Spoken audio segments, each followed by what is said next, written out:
Sim. Professor, eu vou fazer uma pergunta aqui que a Tânia Flag, que está nos vendo lá de Lajeado, ela não conseguiu postar no YouTube, ela mandou por WhatsApp, né? O senhor falava de informação na palma da mão. Me mandou a perguntinha para fazer para o senhor, então não vou poder botar na tela, mas eu vou fazer a pergunta aqui. Tânia, muito obrigado pela audiência. Sua pergunta está sendo colocada no ar. A pergunta é a seguinte, professor. Ela diz o seguinte: boa noite, professor Luiz. Como mobilizar para a promoção e a integração social entre idosos que apresentam mobilidade reduzida e, por consequência, em isolamento no domicílio? As tecnologias de comunicação podem suprir essa condição e seriam um mecanismo para estimular o cognitivo desses idosos? Muito interessante. Obrigado, Tânia, pela tua pergunta, o que a Tânia, e por estar nos acompanhando. Acho que é muito interessante o que a Tânia traz, né? Porque às vezes a gente faz uma fala aqui considerando muito as pessoas idosas que estão numa condição de acompanhar de forma com um grau maior de autonomia e participação. Mas existe uma parcela, não é a maioria, né? Mas existe essa parcela da população que tem limitações e que precisa também do nosso cuidado. Nesse sentido, eu acho que a gente deve buscar algumas alternativas. Uma delas você até comentou na tua pergunta, né? A possibilidade das pessoas utilizarem alguns dispositivos para melhorar a sua interação. Eu acho que isso é bastante positivo, bastante importante.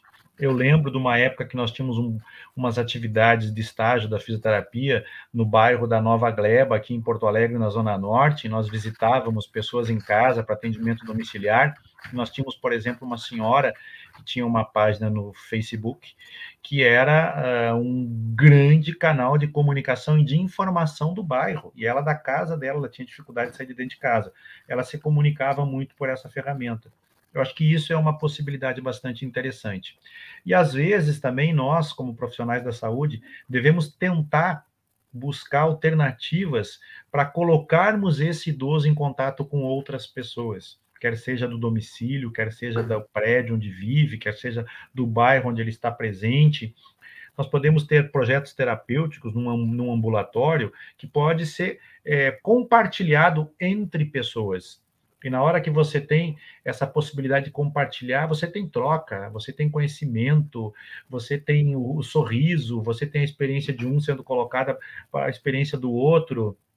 Então, tudo isso é muito importante, criarmos ambientes onde a troca possa ocorrer. Pode ser num ambulatório, pode ser isso, pode acontecer até dentro de um hospital, né? As pessoas podem se encontrar num corredor, muitas vezes, quando é possível, né? Pode ser no ambulatório onde ele é atendido, pode ser no domicílio, quando você consegue, com a ajuda de alguns dispositivos, mobilizar esse sujeito para ele sair de casa, numa cadeira, no andador. Então, é importante incentivar isso, incentivar esta interação. E as ferramentas, né, de dispositivos móveis, eu acho que colaboram bastante também para a gente poder construir essa interação e trabalhar isso com ele. E hoje a gente vê também essas ferramentas sendo incorporadas na prática dos profissionais da saúde como veículos de informação e acompanhamento de um cuidado, que muitas vezes ocorre presencialmente 1 ou 2 vezes por semana e pode ocorrer outras vezes ao longo da semana através de dispositivos móveis. Eu acho que isso é algo que, embora existisse antes da pandemia, era muito acanhado essa prática.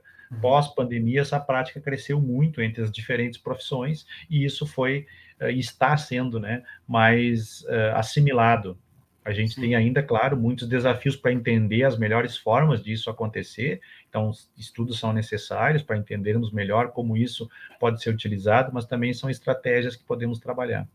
Sim, não só virou uma ferramenta, como tem sido regulamentado pela maioria das profissões da área da saúde. Exatamente, né? Exatamente, mas bem lembrado.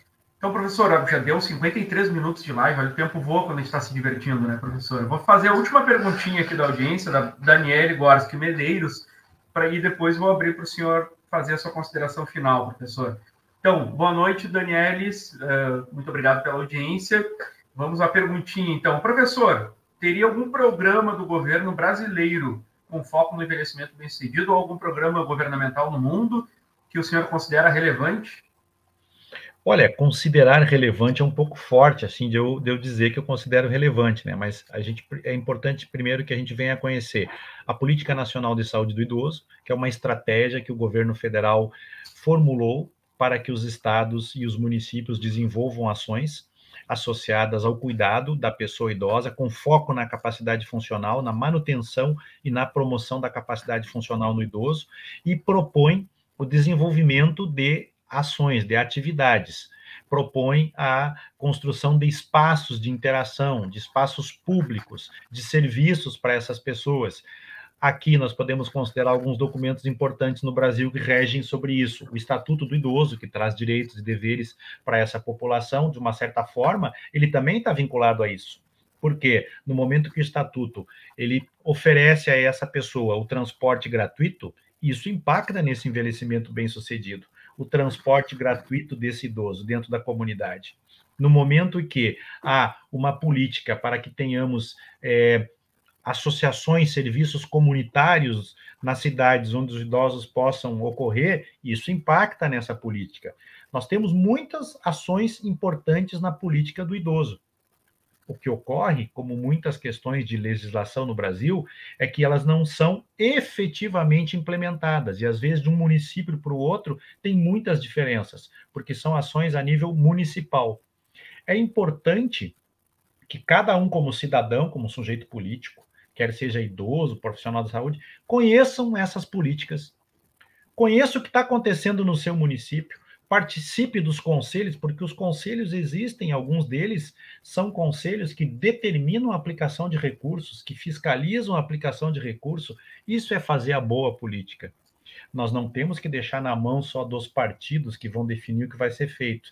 Nós podemos exercer o nosso papel nesses ambientes que foram construídos ao longo dos anos para que pudéssemos participar como sujeitos ativos socialmente. Então, acho que isso é muito importante, Dani.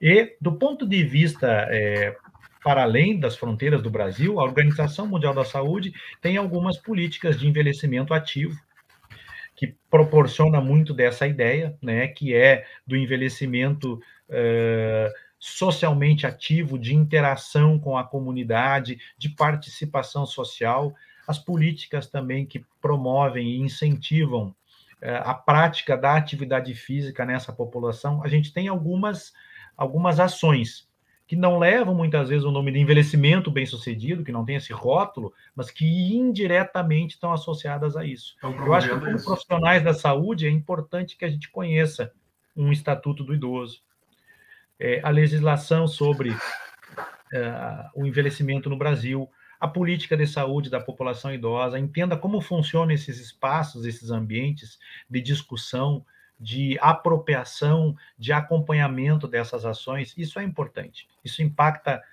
em mim, individualmente, né? Na minha pessoa, individualmente, como um sujeito que digamos assim, vive esse ambiente, e também como um profissional da saúde, como um professor universitário, e cada um de nós que estamos aqui participando. Eu acho que isso é bastante importante.